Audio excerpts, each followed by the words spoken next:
Hey, White Sox fans. Guess what? Brett Ballantini here, lucky enough to host South Side Sox podcast. Yeah, we're going back to the old numbering system, 112. I think it's 112. I'll go back and count them one day. One day when we're not all biting our nails about whether the Chicago White Sox will make the playoffs. Um, well, hey, there's a lot to talk about. I don't know if this is going to be an extended version of our podcast or not, but we'll just roll with what we have to begin with. Oh, to briefly catch you up, I don't know, in case you've been under a rock or stuck like our friend here, Dante Jones, occasionally trapped in Wrigley Field behind enemy lines. Maybe you're rooting for Albert Pujols to get to 700 home runs. We talked about it earlier privately. We're not going to talk about it on the podcast. If you have been caught under that rock or in Wrigley Field, you may somehow not be aware that Michael Kopech threw, somewhere upwards of 19 pitches, hurt going into the game, hurt coming out of the game. Well, we'll get into Michael Kopech soon enough. But listen, the bottom line is the White Sox 62-60. This is a shit show. What can you say? They're 3 games out of first place. And because the division sucks so very badly, well, hey, they're still in the race, right? They're just one series sweep away from somehow finding themselves in first place. So why not still be excited about this team as they charge toward October? But here's where we're going to start. Usually I'm asking everybody here, and I'll get to some quick introductions here in a second. Usually asking everybody here, oh, hey, what do you think? Give me your analysis about the White Sox. Let's do some numbers breakdown. Let's talk about how the rotation can work out. You know what? Forget that. We're going to start with a vibe check about how you're feeling as a White Sox fan. This has been a brutal season. We got war in Europe. We got a bullshit Supreme Court. We got women's rights being completely annihilated. All of them are gone. And guess what? When they find new ones to take away, they're going to try to take those away too. There are good things to talk about, but really in the world right now, not too much. And we were supposed to just get a moment of respite with the 2022 Chicago White Sox. We weren't promised jetpacks. We weren't promised flying cars. We were promised a contention window, and they are not delivering. So that said, given that this has been a gut punch, there's 40 games left. It's a sprint to October. It's 40 games left. I'm lucky enough to be joined with stalwart Chrystal O'Keefe and the other half of the Indianapolis field office, of course, the Super Joseph Resis. Zachary Hayes, I believe, is somewhere out there ready to participate in this podcast and probably give us some of that statistical analysis. We got Dante Jones, fresh off of his CTA experience. He is ready to rant. And of course, I'm going to get this name one right at some point. It's Jordan Hawes, who is joining us again. Hopefully audio correction and we will be able to hear her even more clearly than in past podcasts. We have a 6-pack with you. It's not a literal statistical 6-pack. It's just a 6-pack podcast. Let's go in terms of, let's begin with the tenured member of this group. No, it's not Joseph Resis. It's going to be the tenured member who is doing the heavy load of coverage, including a Michael Kopech injury update just published on site. It's Chrystal O'Keefe. Gut check, Chrystal. You're a White Sox fan, and you need to tell me now how you are feeling. Am I a White Sox fan? The vibes are way off. I know Jackie's all good vibes. I'm just like bad vibes. This team is cursed. I hate everything. Go Mets. Oh, Mets. God damn it. We got the fucking Mets in this podcast. Okay. All right. Yeah. Go Mets. Well run. At least this year, I suppose. Okay. Jordan, vibe check. Most recent in the door, probably most recent wanting to claw out, but you don't get to. You're here with us now. How you feeling as a White Sox fan? That's the vibe. It's just a tired groan. Just not. There is no vibe. The vibe is like, if there was a vibe, it's gone, and there's no vibration. We are at absolute zero in terms of vibration. Played a lot of in one of my other 150 jobs I've had in my life. DJ played a lot of Skinny Puppy. There was a song, I can't even remember what it was. Death groan. I even made a card out of that, just a death groan. So if I could cue the death groan, I would do it right now. Jordan, okay, death groan vibe. Joe Resis, Still not 8 games out. As a White Sox fan, not forget, like, oh, can they get battle back into it? As a White Sox fan, just give me your gut. How are you feeling? Very bad. I can get into this later. I won't expand on it too much right now because it's, we're just doing simple vibe checks. Won't go into a deep dive with any stats, but yeah, it's not a good feeling. Yeah, again, yeah, like you said, not giving up entirely. It's still very possible to make the playoffs here and even win the division, but yeah, this is not a good feeling, and I did not think I would be feeling like this in 2022 at any point. Zach Hayes, welcome back to the podcast. And hey, boy, just jump right in with 2 feet, full legs, full body. Jump in and I know you haven't been far enough away to not be feeling the existential dread that is the 2022 Chicago White Sox. So if you'd like to validate my question or go against me on this, what's your vibe check? How's your gut? Just resign, man. This is the worst case scenario that you dreamed up when they announced this hire, when the progression went from, oh, haha, they're just floating this to the press, for the for shits and giggles, basically to oh no, they're actually going to do this. And you start to think, okay, well, they have this exciting young core, they have money to spend, how can they possibly mess this up? And anything you might have thought of at the time has by now probably happened. So it's sort of like, it's resignation, man. This is the bed that they made, and we are being forced to sleep in it, and it's not very comfortable. No, and you're right. That's what, upon hire, once it's sunk in that it wasn't just this really creepy rumor, you think, okay, yeah, young core. Guess what? They'll ignore him. Managers don't matter, right? Managers don't matter. Yeah, managers do matter. And God, we're finding a ridiculous way to discover that. It's like we just keep looking under rocks and we find uglier and uglier reasons. Okay, Dante Jones, you've been vocal with us today, internally on site, which showed up. I'm sure everybody loved reading that Slack cast thing we put up, but vibe, give me some vibe on where you're at, really just as a fan, because you're a lifelong White Sox fan.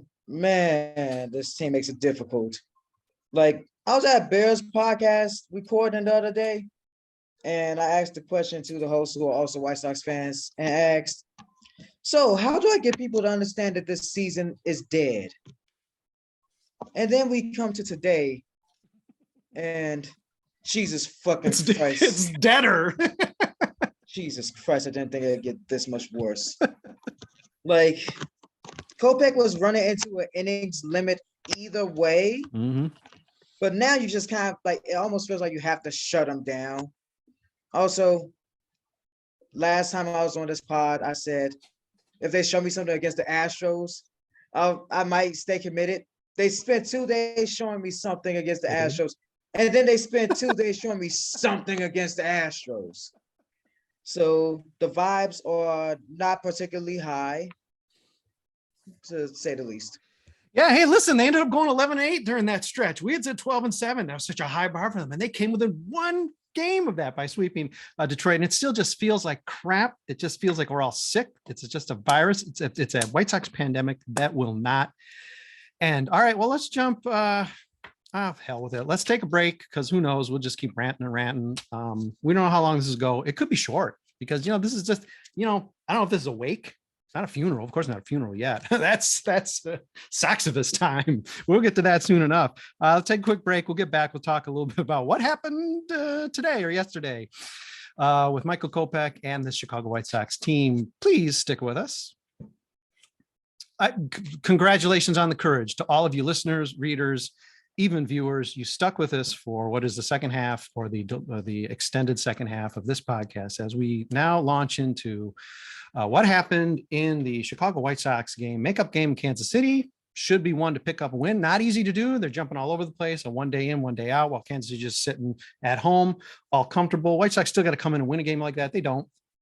They don't. And the excuse here, I guess, would be that Michael Kopech was not prepared to pitch. He hurt himself, didn't tell the Sox or told the Sox they didn't care. At whatever rate, this is organizational malfeasance. Obviously, that is essentially the pocket schedule title for 2022. Organizational malfeasance on every level of ownership down. Obviously, the guy hands-on, Tony La Russa, the pitching coach, the bullpen coach, all observing Michael Kopech, asking him, "Hey, how you feeling?" He's like, "Yeah." That right there, it's not Lance Lynn. It's not even Lucas Giolito. It's Michael Kopech, who is still learning. He's never done this. Yes, he's pitched full seasons in the minors. This is not the minors. And yet he's allowed to go out and really have his ass handed to him, really no fault of his own. Of course, he's hurt. He's trying to belly up and do what he needs to do for the team. He ends up feeling bad, as Chrystal pointed out in her piece, ends up feeling guilty now for the second time. He's exited the game early. He's left the team hanging. The team still has 7 straight games to play before they get another break on Monday. That's taxing the bullpen. Now he feels bad. You put him in a position to feel lousy, like he's not a good teammate because his knee's busted up. Thoughts, whoever wants to actually speak up for this on the Michael Kopech situation, because again, we've actually figured out AP style, or the Oxford style for shit show, is 2 words. And this was a shit show today. So please opine on the shit show, friends. Can you sue a team trainer for medical malpractice? Because that's what this feels like. I'm just like, how are there like 10 people on this team watching him warm up? I didn't even watch him warm up. I did not see that. I didn't watch the game. I was at work. But how do you watch someone warm up, be in that much pain, and then immediately go and pitch a hit by pitch at like 88 miles an hour on the fastball and still not think, maybe I should take this guy out? Like, it's not like, I mean, the 3 batter minimum is only a thing if he's not hurt. What? Right. So it's like, there was no good reason to leave him in that game. And it's almost like sadistic. It's like they're trying to test like who on this team would be willing to work through an injury when I mean, because everyone has at this point, it seems like, and it's just awful. Like that, like I feel bad for him. Like it's not good to do things hurt, and you're like trying to do things at the highest level. So it's crazy that there were like probably 6 different layers of people that let this happen. Yeah, bullpen coach, pitching coach, manager, Sebi Zavala catching him before the game, bullpen catcher, and that's just, I just sneezed all that. Certainly there are more. More thoughts on Mike Kopech? Well, this just reminded me of something in the NBA that happened a few years back when, what is his name? The coach of the Warriors, Mark Jackson. He was the coach of the Warriors during the early years, like right before the dynasty started with them. And he got fired because he couldn't get them over the hump or whatever. Next year they won a championship. Everybody's like, well, why hasn't anybody else hired this guy? And the reason they haven't hired him is because of how batshit crazy his methods were. Like the things he would tell his players. Once taking Stephen Curry to his church and pouring holy water on his ankle because his ankle was messed up, that type of thing. And even with all that said, I think I'd rather deal with that than Tony La Russa and crew. Like, as I said earlier on Twitter, why in the fuck would you let somebody that you know is injured pitch? Like, the thing is, you have to stop the player that's probably saying, like, I'm good. No, you have to stop the player and protect them from themselves because things like this can happen. Now, I'm happy he got pulled after 19 pitches and the game was, and like, he shouldn't feel guilty. It's not his fault. Like, the way things work in society is that we tell people you can work through the pain, all that type of stuff.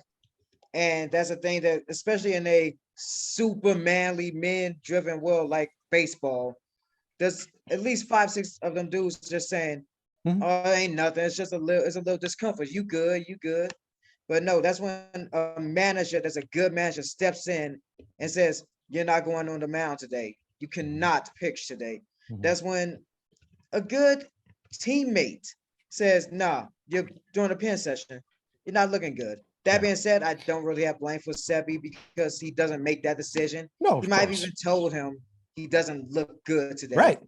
Like, to me, blame goes to bench coach, picture coach. That's Ethan Katz.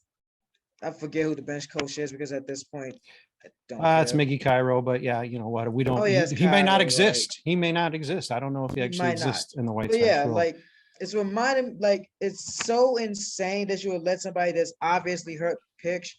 And I was just happy that I was at work during this game, so I could not just just run through my TV. So Yeah. yeah.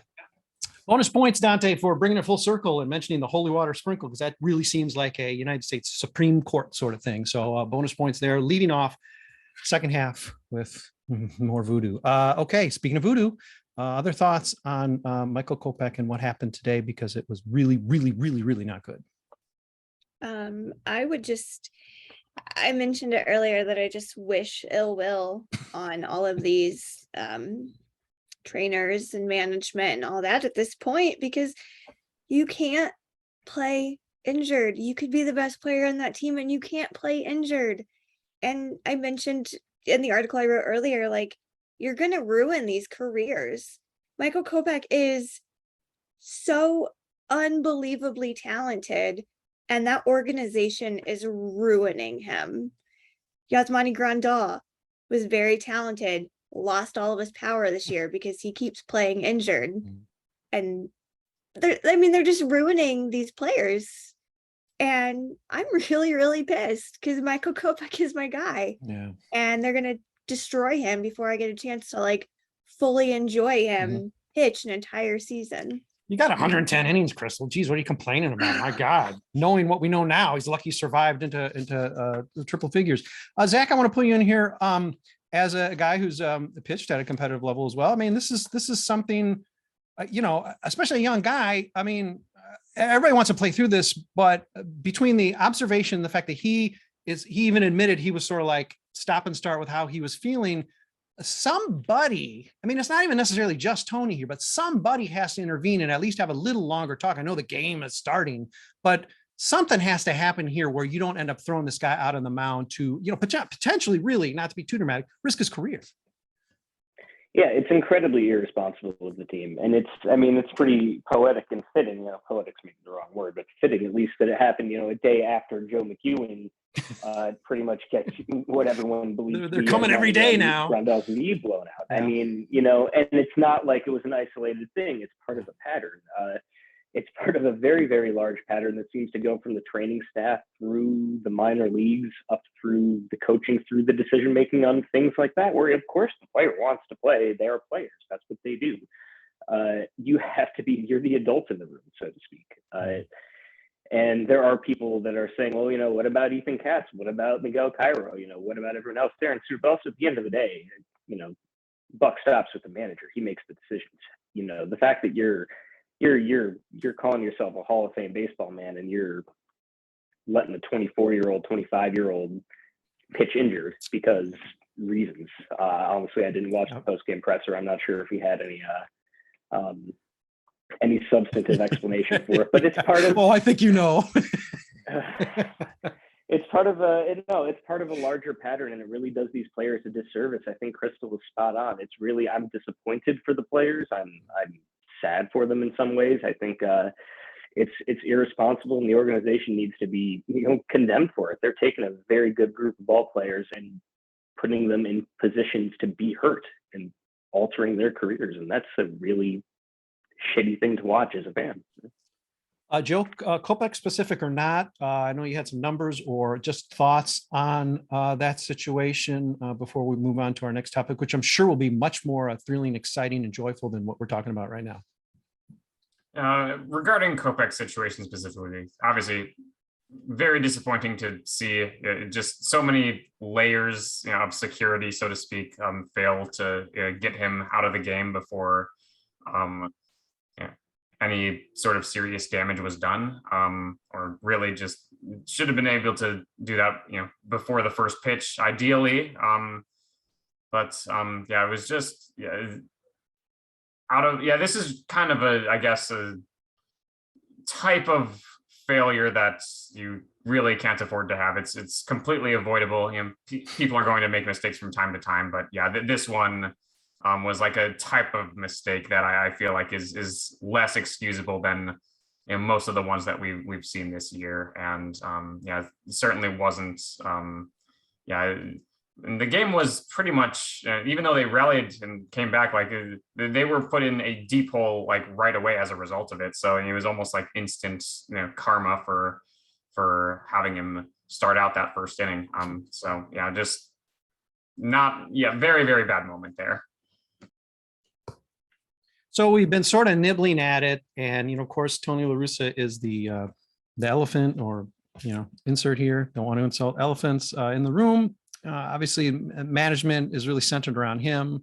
The joke is that he's the number 2 person in the organization. Frankly, with probably all hands on Jerry Reinsdorf is with this team at this point, he could just be the number 1 person in the organization. Rick Hahn has limited power, which of course tempts us to just let him completely off the hook. Well, I'm sorry, he's a general manager. He's still to hire the guy. But given the state of the team, 40-game sprint to see if they can make up 3 games, or I guess it would have to be 4 games, because they cannot survive a tiebreaker with Cleveland or Minnesota. I don't think, for that matter. I guess there's still some games against Minnesota, but it's not going to happen. To make up 4 games in the standings is certainly doable. Division is horrible. White Sox could actually get hot in spite of their manager. Who's to say?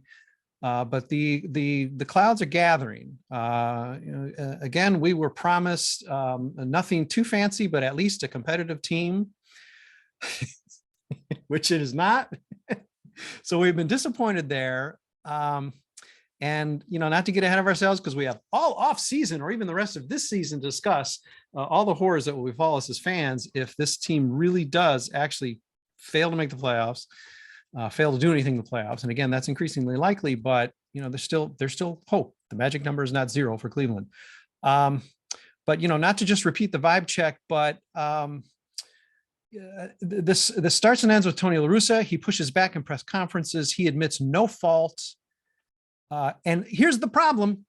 You're a Hall of Famer baseball person, so you have a right to be brash and grumpy and grizzled and garrulous.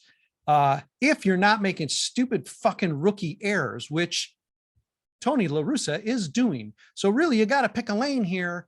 He's picking neither. He's going to jut his chin out, just waiting for someone to punch it. And of course, no one in that press room is necessarily going to punch it, and that wouldn't be the right response anyway. But no one is really putting his feet to the fire. So he gets off scot-free. State of the situation with La Russa. Is there any way around this? I sort of made the offhand comment that, the team, I think Zach sort of alluded to it as well, that this team could just come together and win in spite of Tony La Russa. It seems like that is not possible. And unless we just get a very lucky 40-game sprint here, it's not going to happen. So again, what is the outlook for this team maybe being able to make up those 4 games to get into the playoffs? They're not playing like a team that's going to get that kind of hot stretch. But is Tony La Russa making it impossible? He may have just done that with Kopech today. He's making it super impossible. I mean, we don't have a team anymore. Half of them are on some like weird limbo of, are they injured or dead, or can they play tomorrow? So he's royally screwed this team over. And I'm not even saying that because I was bitter about his hire. Like, he's caused irreparable damages to this team, to this organization, to this fan base. I was just looking at tickets because I was actually talking to Zach about taking a game together. And I was like, you can get really good tickets for $20 because that's how bad this team sucks right now. So Zach, we can get tickets for $20. And going down. But yeah, I mean, he's caused too much damage that I don't see them clawing their way back at any point. They're gonna suck until he dies or Jerry dies. And that's a fair point, Chrystal.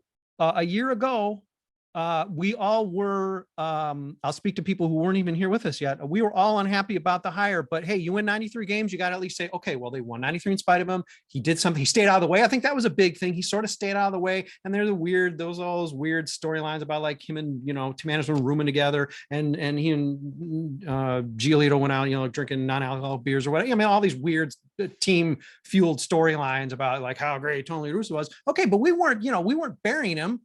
They won 93 games again, in spite of them or not. So important point. They ain't happening. And that's sort of the point of my question is, he is actually dragging this team down at this point. It's not been any kind of learning process. It's worse year two.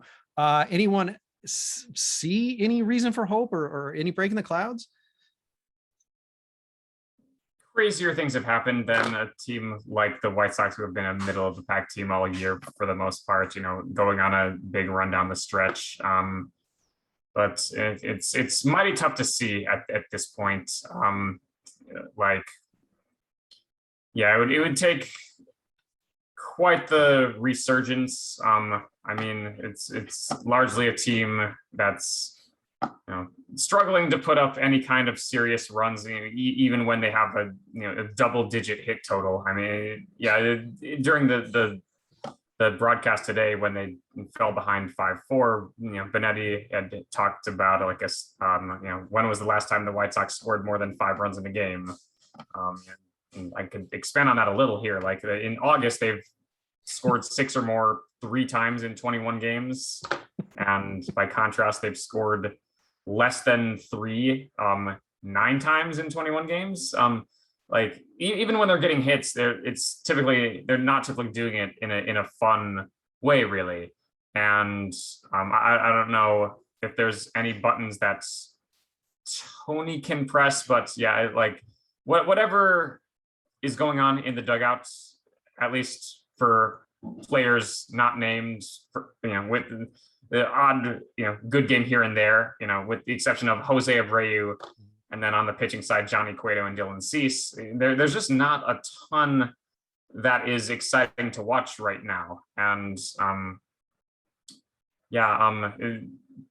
like as Chrystal said, odds are there's not going to be a big change at the manager spot until either Tony or Jerry dies, or Tony just decides he doesn't want to do it anymore. Wouldn't count on that either. He's the good decisions that he's made are too few and far between. There's very, very little redeeming about him at this point. And if they are going to go on an inexplicable run down the stretch here to win the division, it certainly won't be because of him. Joe Resis confirming good decisions have been made by Tony La Russa. And I guess that technically is true, though we don't want to talk about it. Okay, other thoughts on Tony? Again, it's the perpetual topic. I just want to very quickly say Johnny Cueto, player manager, problem solved. Horses for everyone. Yeah, we've got at this point, year plus, almost 2-year sample size of Tony La Russa's managing. Whatever happens these next 40 games, very, much stranger things have happened than a mediocre team of this, 2022 White Sox team's caliber, backing into the playoffs with 85 wins. It happens all the time. Far stranger things have happened. But even if it does happen, does it outweigh the past season and 4 months of losing games on the margins consistently with the same losing strategies over and over again? It doesn't really, change any of that. So I don't know, why we'd expect any of that to change over the next 40 games. It's a team that, because of that, needs everything to go right. And, has anything ever, at what point have they had the entire lineup together at once, much less have everything actually be clicking, at once? Unless that happens, they're going to have trouble being a consistently good team. And I don't know, it doesn't seem like they're about to start all clicking at once anytime soon. So no, they're handicapped. Yeah. Zach, Tony won a World Series with a really lousy, barely over 500 St. Louis Cardinals team, stealing the World Series the White Sox was win in 2006. Okay, so just sit down. It's a master plan. Him. They won to spite him. Yeah. Well, geez, if only the White Sox could do that. Hey, what is the deal? All right, this is easy pickings here, but what the fuck is going on with the intentional walks? I understand that, we make the jokes like, oh, he's trying to get fired. He's really working against the team.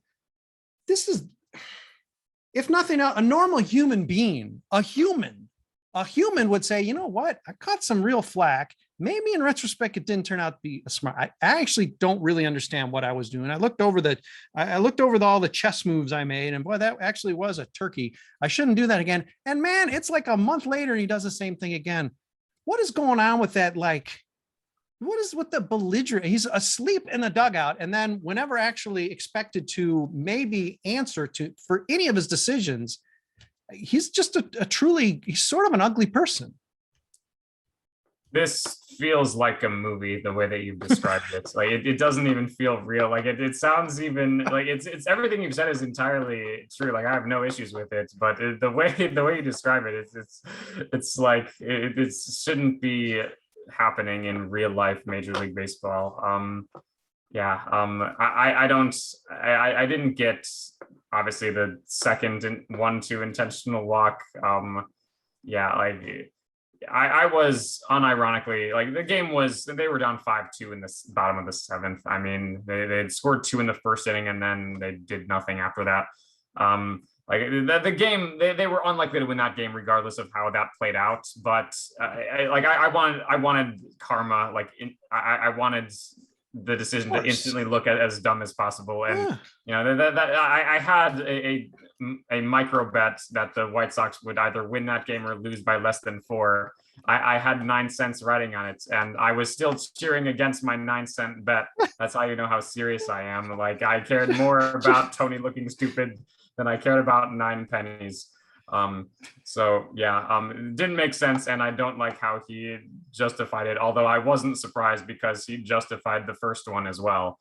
So I mean, I was entirely expecting it this time too, and I was slightly disappointed when they got the out to end the inning. In an off-season podcast, we will get the full accounting of Joe Resis's 200 bets that yielded him a total of $2.61. I cannot wait to get details on every one of those micro bets. Okay, the science fiction film now that the White Sox season has become. Further thoughts on this guy who's just become an immovable object? I have so many thoughts. First off, I sometimes. Especially with the intentional walk, sometimes I feel like someone is feeding him some information that just makes him do the absolute worst possible decisions. Like Jerry's in his ear, like, hey, you know what would be funny? A 1-2 intentional walk. But I would personally rather see this team lose 40 straight games than see them make the playoffs again with Tony La Russa, to be perfectly honest. I would rather it be so embarrassing to the team that even Jerry's like, oh, I need to cut ties with this, because anything other than like going on like one of those crazy like 20-25 game winning streaks that like takes us into the playoffs with all the momentum or whatever, I will not care. I don't care about the playoffs. We're gonna lose to whoever it is. But wild card, if we win the division, when we play in the third wild card, so like Seattle or Baltimore, I'd rather see either of those teams beat us. To be honest, I'd rather see either of them go further in the playoffs. The only team I wouldn't want to face is the Twins, because I just want to see them lose another series in the playoffs. But there's no point in wanting them to go to the playoffs at this point. People are like, and several people have been like, they're gonna do it in spite of whatever. But even if it is in spite of Tony or the hitting coach or just every single injury on planet Earth, I don't care. Chrystal's nodding in approval, given that she at least at one point had gotten low enough to just pick 47 wins for the team. But this came up in the Slackcast. I think I was the one to admit it, but I'm sure other people were, at least quietly nodding or just said, well, I'm glad you said it, Brett, because you look like an idiot and I didn't. But this idea now that we've moved into sort of hate watching, and it kills me. I mean, we're fans of this team. In 2018, when the team was awful, in 2018, we did a thing called a race to the bottom, because it was like legitimately for a while there, they were rivaling the very worst team. They could have very well been the worst team in franchise history. It was worth tracking. It's sort of a sick thing. It's not like you're not giggling over, but it's like, okay, well, this is a rebuild. This is the low point of the rebuild. 4 years later, it's like, no. And what they're doing to the fan base. I mean, I can't speak for anyone. I'm a different fan than all of you. We're all different fans, but it's not a fun place to be. And to think, to even be tempted to say and to feel what Jordan is, you're not the only person who has said this, where it's like, geez, I hope they just, they lose out, or hope they're embarrassed. I mean, it's not the way we're supposed to be as fans. And yet this is what this team, not even necessarily player, maybe a couple players, Keichel's gone, but the management, the circumstances, is sort of forcing it into, and it's a very creepy feeling. Other people have thoughts about sort of this hate watch concept. It's creepy. Yeah, it's not something I really enjoy doing, but I'm with Jordan in the sense of like, oh gosh, if LaRussa lucks his way into the playoffs, that's just gonna be an excuse to sign him, to let him pick. I mean, he has 1 year left on his deal. They have an excuse to just let him go down. He retires after the deal's up, and 2023 is a wash. And they try to promote it as LaRussa's last dance, because Chicago. And I'd rather us just end up losing 80 games and barely miss the playoffs, because we barely lose a division. And we could say, well, as you know, screw that, because that gives them an excuse to keep Tony. Okay, win 70 games, just go on a horrendous losing streak and give me a new manager. Sandy Alomar, you're right there. Even though, he may or may not want to come through, you're right there. Technically still could lose 100 games. Okay, other thoughts about hate watching, because it's sick and we all hate it, but. And the $1 million question is there a world in which they make the playoffs and Tony still does not come back as the manager next year? I think most of us would probably lean no.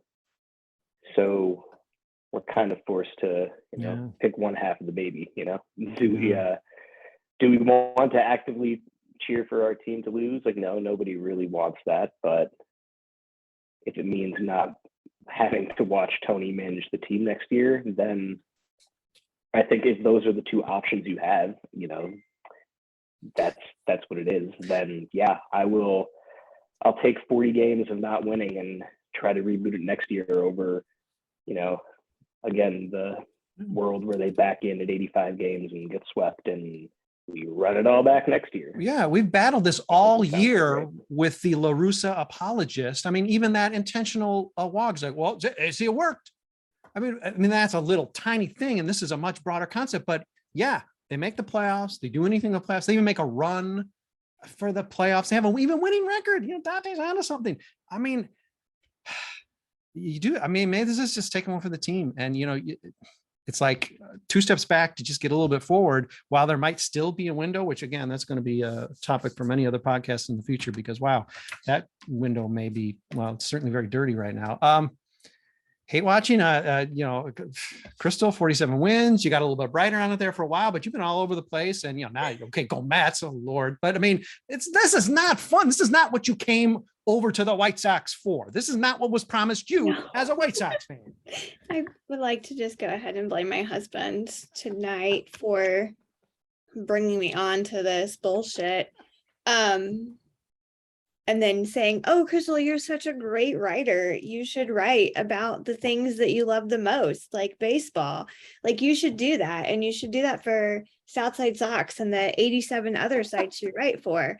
And have you asked Billy yet? Hey, what if I start hating baseball? Can I change my mind? A little peeved right now with Mr. O'Keefe for encouraging this, and you for encouraging this.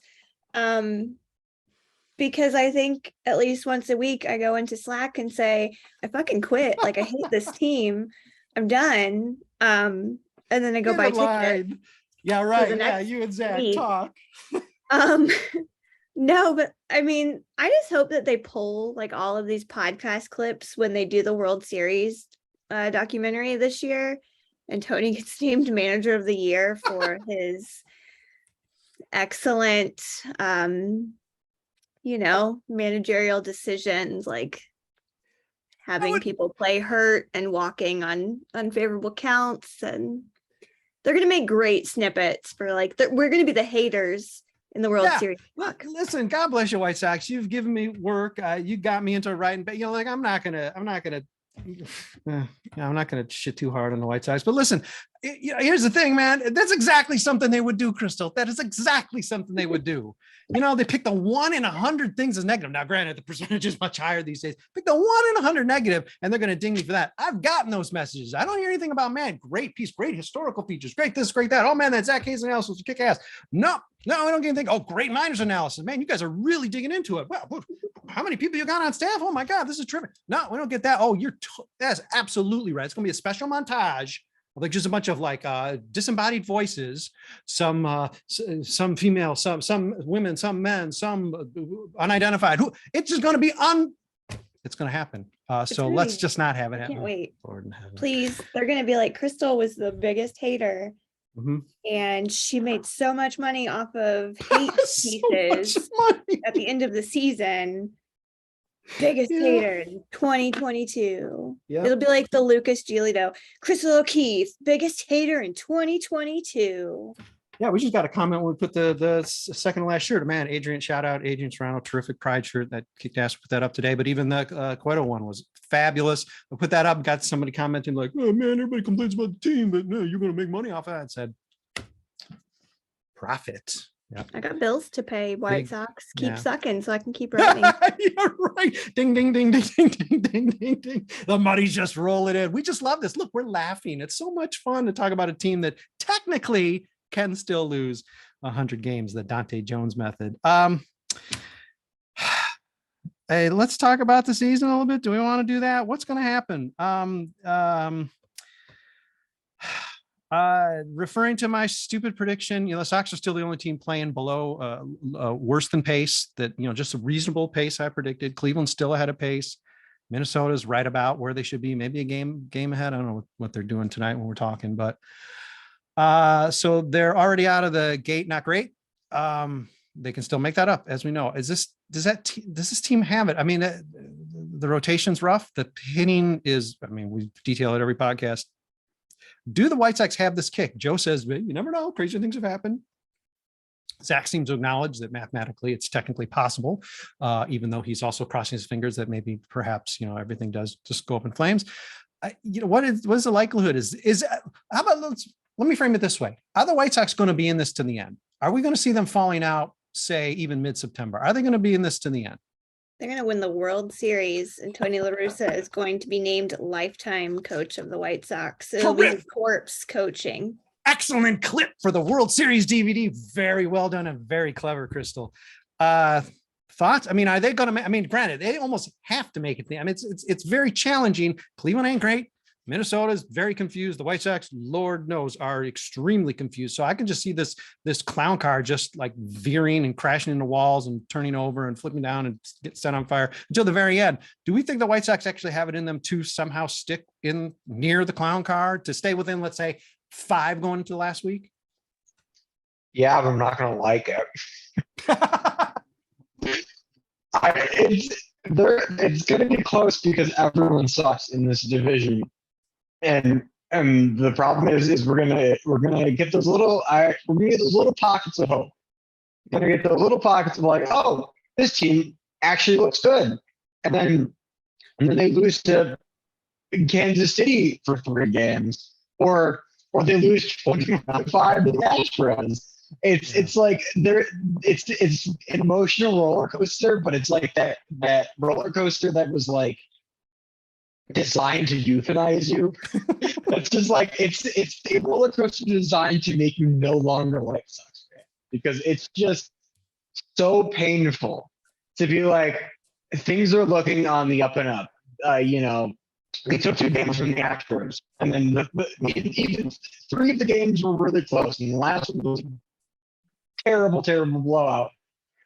But it's going to be close the whole time because that's how this division has always been. It's just the AL Central, since it has existed, has been I don't know if it's mediocre, but it's been the closest division in baseball just because of how either bad, good, or mediocre the teams are. There's no doubt about it. Sox Park, the place you don't want to go because it could kill you. On that note, hey, Zach and Chrystal will be going. You'll see them at Sox Park, near you. It's like when you stand up on a roller coaster and immediately get decapitated. Oh. I was gonna say I think they're gonna get like no hit by the Orioles and then win 5 in a row. That's my prediction. Kopech prognosis. I mean, this is this would have been. I don't know. I don't even know if I want to talk about Kopech anymore. I mean, do the Sox? Who's going to win this division? All right, speed round. Let's end it up. Who's going to win this division? Let's do a 40 games out. Who is going to win this division? You only have 3 choices. You have to choose one of them. I guess you could choose Death, which I guess is the Twins. But okay, Chrystal, who wins this division? Twins. Dante? Guardians. Jordan? White Sox. Whoa!